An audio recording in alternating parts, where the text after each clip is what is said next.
Okay, let's make a start. So you'll have seen from the task that I've set today, there is some work on chromatography that we're going to be looking at. So this whole topic, we're looking at chemical analysis. Last week, we looked at pure substances being made of only one substance. So it could be a compound, could be an element, but there was nothing else mixed with it. And impure substances were mixtures and how that affected the melting and boiling point. And I must say, guys, the work you guys, the notes you took on that were incredible. It was an absolute joy to mark them this week. And like I say, some of you got onto one page, some of you wrote 2 pages, some of you wrote 3 pages. It doesn't matter. But the quality of your note taking was beautiful. So very well done to that. So starts off today, we're going to be looking at chromatography and analysing chromatograms. And we've done a bit of chromatography before, so I've got a little question for you to have a go at here, all right? I've got a chromatogram in a beaker of water, so a bit of chromatography paper with 4 substances, A, B, C, and D. The water has soaked up the paper and it has separated into these different colourful spots here. So I've got 3 questions for you to have a go at. One is, why is the start line drawn in pencil? So that line there. Why must the start line be above the solvent level? So why must that line be above the water level and not below it? And then finally, what can you deduce from this chromatogram? So by analysing that, right, picking out patterns, what can you deduce from this result? All right, I'm going to give you a few minutes to have a look at those. Okay.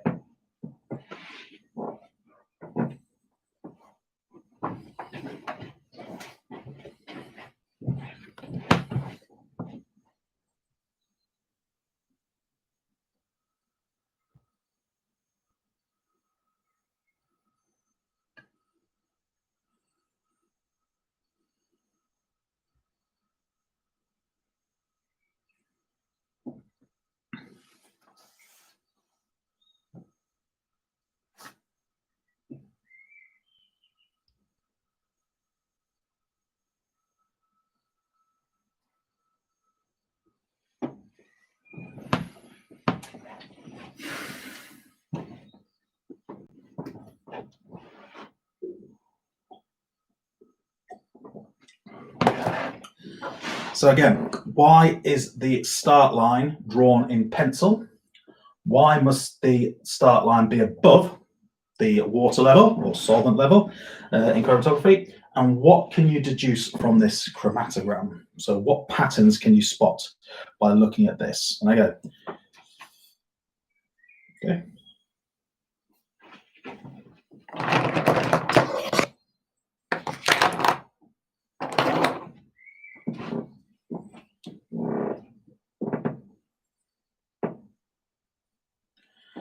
Okay, so we'll make a start then, folks. So why must the start line be drawn in pencil? Okay, if you've got any ideas, type them into the chat. And then the second question, why must the start line be above the solvent level? So why can't you have the water level above the start line? And then what can you deduce from the chromatogram? So we'll start with that first question then, about why must the start line be drawn in pencil, all right? Well, the key thing is chromatography is all about separating, okay? Chromatography, in fact, let's change the title. Chromatography is a separating technique. And there are different kinds of chromatography. We're looking at paper chromatography at the moment, and I know we've done something like this before. So we've got an answer to the first question about why is the start line drawn in pencil. It's because the pen in the ink would smudge. Perfect, all right? You can actually just summarize it in 2 words. If you draw it in ink, ink runs. Okay, so the ink would run up the paper. It would smudge on the start line, as you said. So that's why you've got to be careful, draw it in pencil. So as the water soaks up the paper, you don't want the actual line itself going with it because it'd be difficult to analyze. All right. Why must the start line be above the solvent level? Well, that's the key thing. And remember, I remember when a lot of you did this practical last year, the water or the paper sank below the start line sank below the water level, and you ended up with very, very colourful water. So why must you make sure, and this is why we have like a pencil or a splint with a paper clip to hold it in place. Why must that water level be below the start line? Okay, because if it wasn't, then your substances would dissolve in the solvent. Okay, so you want your substances A, B, C, and D to rise up the paper. But if that was below the line, then anything that's in A, B, C, and D would just dissolve into the water, and you'd end up with a really colourful beaker of water, which is not going to, and nothing will soak up the paper.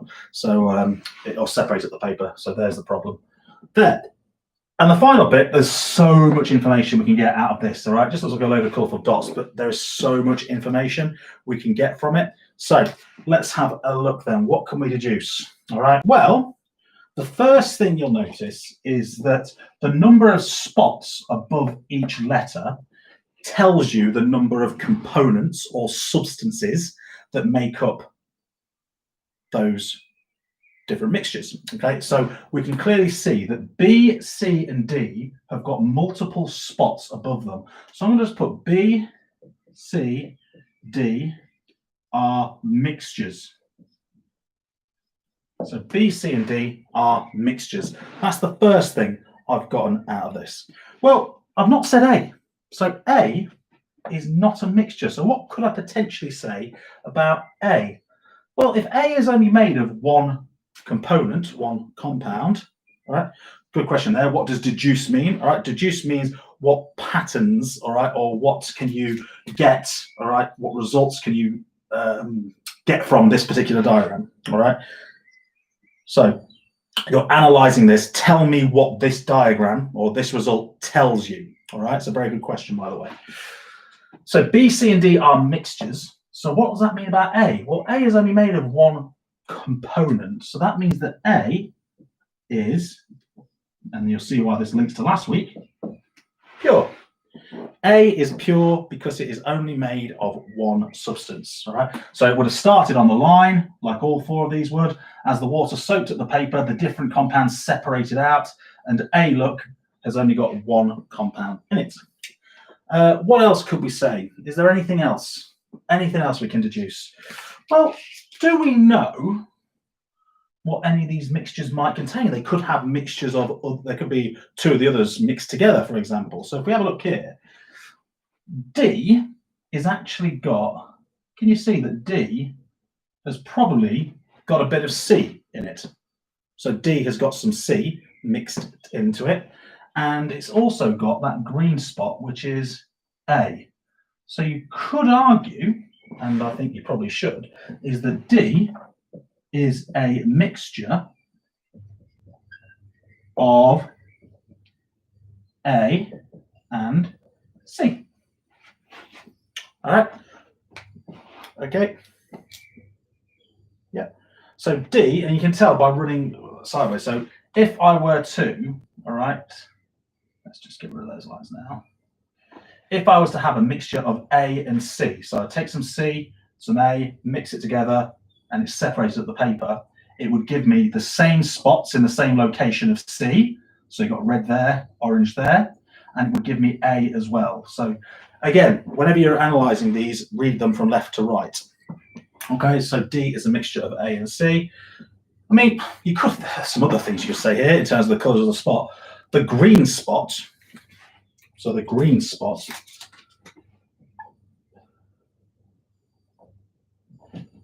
has traveled furthest from the start line. So they all start at the same point, like in a race, and the green spot has traveled furthest. So the green spot has traveled furthest up the paper. And then, is there a spot that didn't travel as far up the paper? All right, which one actually stayed closest to the start line? So they all start at the same point. the red spot traveled the least distance. Okay, so the red spot traveled the least distance, which actually means as well it was traveling slower. So think about chromatography as being a race. The water soaks up the paper, and then the different compounds within the different substances on the start line will travel at different speeds, and we'll look at why they travel at different speeds today. So the green spot has traveled the furthest, then purple, then orange, then red. Okay. Right, so we're going to look at why that happens today. So we're going to look at, we've done bits of this in year 9. We're now going to focus on a bit more of the chemistry behind it. So I'm going to leave the diagram on, and I'm just going to get rid of these questions. Okay. So chromatography is a separating technique, all right? Any chromatography, gas chromatography, thin layer chromatography, column chromatography, or paper chromatography. But effectively, all chromatography is you need 2 phases. There is a stationary phase and a mobile phase. So, what is the difference between those 2 terms? Well, the difference is obviously stationary and mobile. So stationary phase is non-moving, and the mobile phase is the bit that moves. So, oops, sorry, put my mobile again. Moving. So let's have a look. All right. In this diagram, we've used water and we've got a piece of paper in there. What is the thing that does not move? All right, so the key thing is that you've got the paper and you've got the water. Which of those 2 does not move? Which one is stationary? All right, and hopefully you get the idea that when you leave this, the paper remains still. So in this particular example, the paper is the stationary phase. It is the thing that remains stationary, still. What is the thing that's moving then? What is actually moving up the paper? Yes, the colours are moving up the paper, but why is that? The thing that's moving up the paper, all right, the thing that's soaking all the way up the paper is the water. Okay? So, let's just recap that. We had 4 different substances, A, B, C, and D. We put a dot of each on these little X's, put it into this beaker of water. The water soaked up the paper, all right, and then they separated into their different compounds, all right. Now, why did they separate, all right? Well, it's all to do with how attracted each of these colourful spots is to our 2 phases. Okay, so let's just think about that for a second. I've got 4 colours here. I've got green, I've got purple, I've got red, I've got orange. All right. Which of those colours do you think was most attracted towards the water? So they all started at the same point on this line. And as soon as the water touched it, they started travelling at different speeds up the paper. So it's a 1 in 4 chance. Which of those 4 colours, green, purple, orange, or red, has the strongest attraction towards the water? All right, so type in any answer. We have an answer already, and it is the correct one. It is green. Yeah, green has the strongest attraction towards the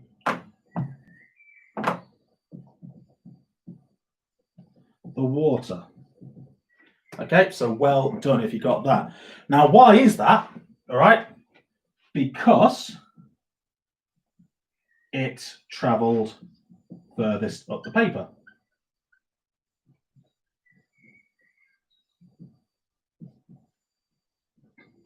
Okay, all right then.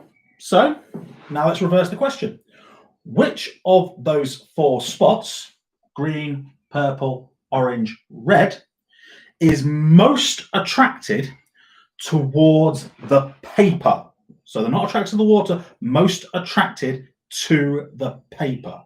So which colour is most attracted to the paper?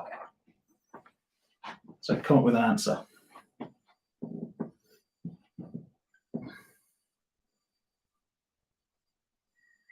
And we have the correct answer again. It is the red spot. So the red spot has the strongest attraction towards the paper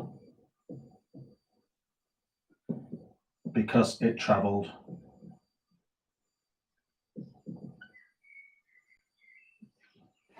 the shortest distance. Okay, so again, and that's why they were able to separate, because when they were just on the line like that, yeah, there was only one phase and nothing was moving. They were all just sat there on the paper. But then as the water, so imagine I've got my mixture of three colours here. All right, in fact, I might use those there. So I've got red. So imagine I'm compound or mixture, sorry, I'm mixture D right now. I'm sat on the paper, I've got my three colours all mixed together. And then as water soaks up the paper, like so, all right, and rises up, these things start to separate and they go at different speeds up the paper. And because of that is why they land at different points, right? So the one that's most attracted to the water, or the solvent, all right, to be more precise, travels the furthest up the paper. The one that's most attracted to the paper, the stationary phase, is the one that stays toward the closest towards the start line. All right. So they travel, and because they've got different attractions, all right, or different levels of attraction. At A level, we say different affinity, all right, which is a similar word to attraction, towards the mobile and stationary phase. They travel different distances because they travel at different speeds. So the green spot is the fastest. The red spot is traveling the slowest. All right, so it is like a race. And then because the thing is, we put water in here as an example, all right, as a solvent. Yeah, so this is our solvent in the beaker, e.g. water. Now, if I chose water, all right, it would give me this result. But if I was to change water for something else, let's say, well, I don't know, coffee, you know, put some coffee in there or something, or any sort of liquid that you could think of. So let's go with petrol. All right, let's put petrol in there as our solvent. It would give you a different pattern because these different compounds, green, purple, orange, and red, might be reversed. It might be that the green is fastest when you're using water, but the red is fastest, all right, which will travel the furthest if you were to use petrol. So again, changing the solvent will change how far they travel, right? As an example of that on the back of your, on the second page of your activity. So you've got two chromatograms with purple spots, one in water and one in ethanol.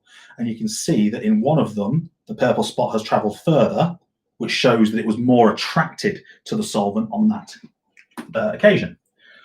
So it's all to do, that's why they separate, all right? Because it's a balance between, or a fight, if you like, between being attracted to the water and being attracted to the paper.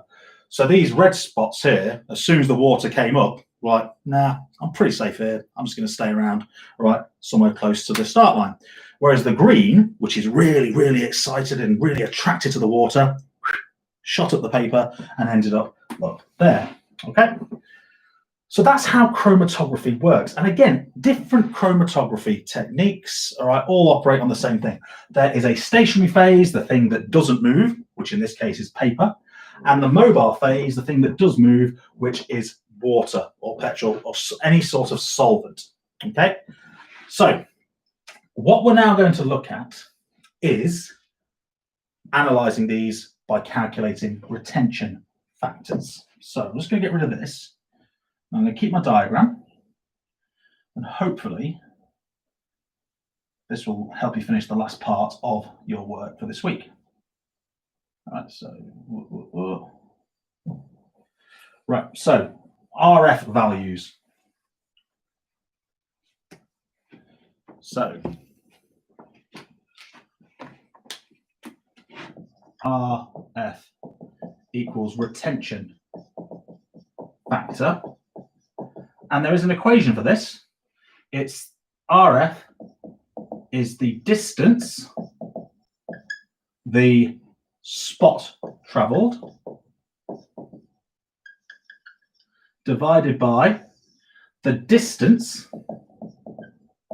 the solvent travelled. Okay, so let's do an example of this. Let's analyse substance D. Okay, so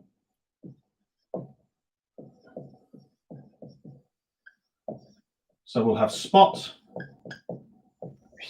I'll do a little table for this, and then we'll have distance spot travelled, distance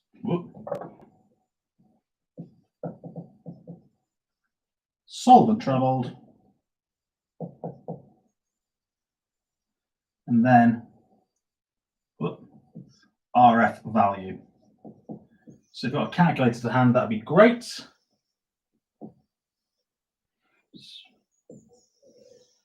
So we'll measure in centimeters. It could be millimeters, but you know, as long as you're using the same units, that's absolutely fine. So we've got, what spots have we got above D? We've got red, we've got orange, and we've got green. So measuring the distances. Now, you always measure from the start line. So you always measure from the pencil line you drew at the start. Okay, so the first thing you'll notice is that for all three of these, all right, the solvent traveled the same distance. Okay, so the solvent front is the line at the top. So imagine you're doing this in a beaker of water. The water soaks up the paper, and then as soon as you take it out of the water, you usually do a little line just to show you how far the water got, because when it dries, obviously you won't be able to see it.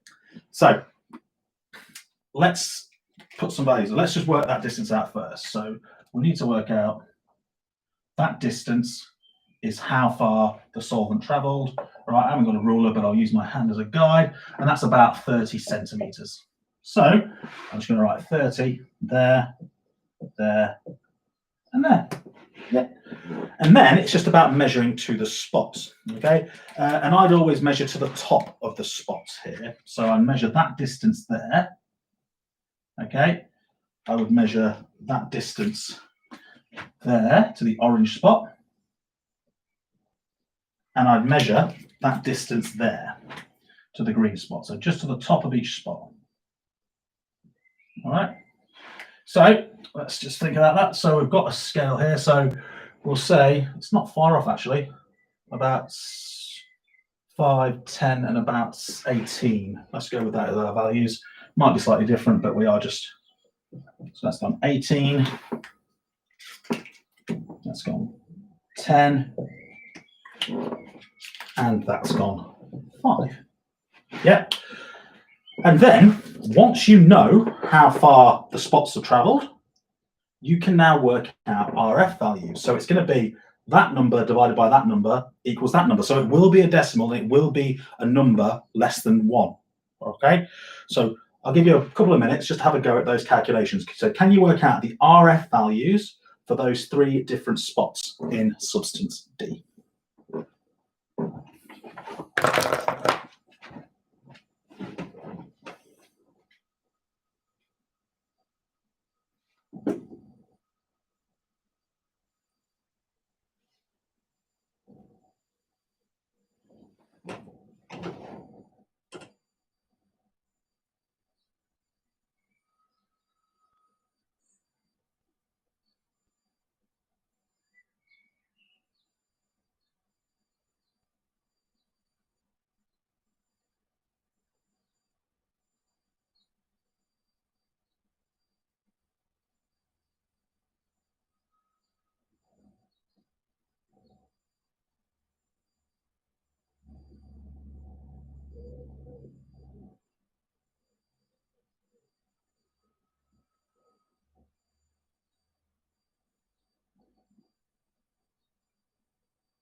Right. Okay, so we've got an answer for the first one. And it's a close effort. It says on my calculator, 0.1666666. So if I'm going to round that, right, and here's where you've got to be careful, because examiners like to do this because they like to test your mathematical skill at rounding. So if you're rounding that, make sure it's 0.17, okay? Because it says 0.166666. If you're rounding to 2 decimal places, which is there, obviously the next number along 6, so you're going to round up. So it's 0.17. The next one is 0.33. And the final one, 18 divided by 30, is 0.60.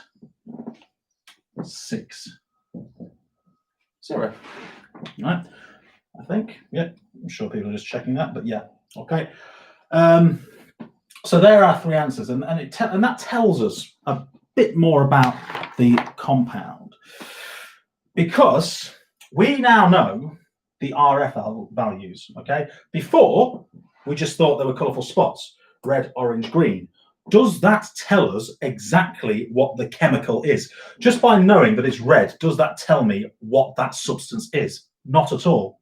Just by knowing it's green, does that tell me what that substance is? Again, not at all.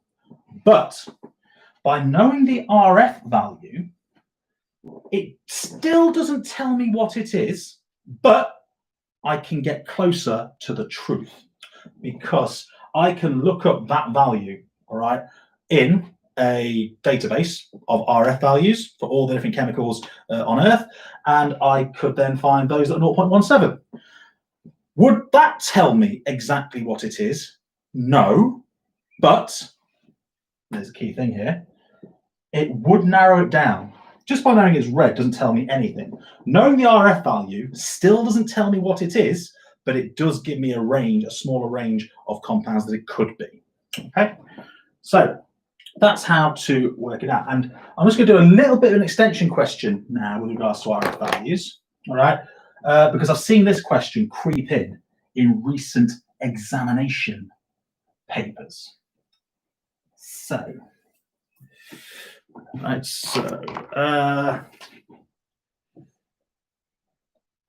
a substance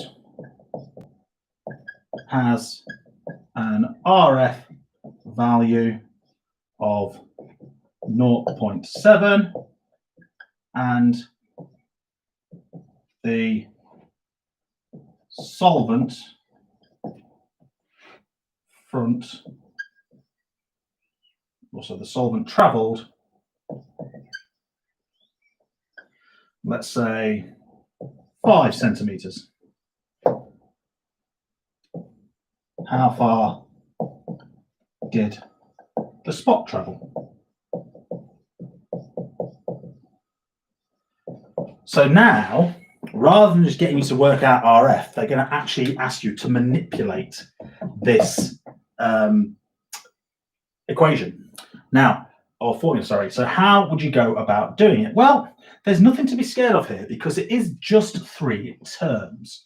All right. And what I mean by that is there are just 3 things in this expression. There's RF, there's distance spot traveled, and there's distance solvent traveled. So technically, you could just put this into a formula triangle like you do in physics. So there's the line there. So on top, I've got distance spot travel. So I'm just going to put spot traveled there. And underneath, I've got solvent. And then this must be RF. So there you go. Now you've got an expression, right? You can actually use this to work out this. So what am I trying to figure out? How far did the spot travel? So I'm just going to, all right, cover up spot. So what's the equation then? Spot distance equals RF times solvent distance.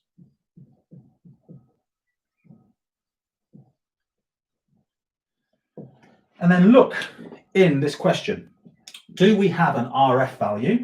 Yep, that's 0.7. Do we have a solvent distance? Yep, it's 5 centimeters.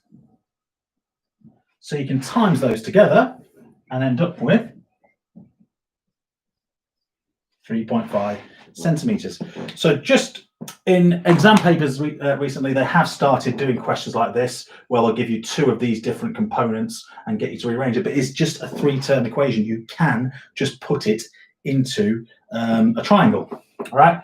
And hopefully, guys, all right, because we've come to the end of that 30 minutes there, we've got enough there to be able to access, all right, the work that I've set this week. Okay, so enjoy.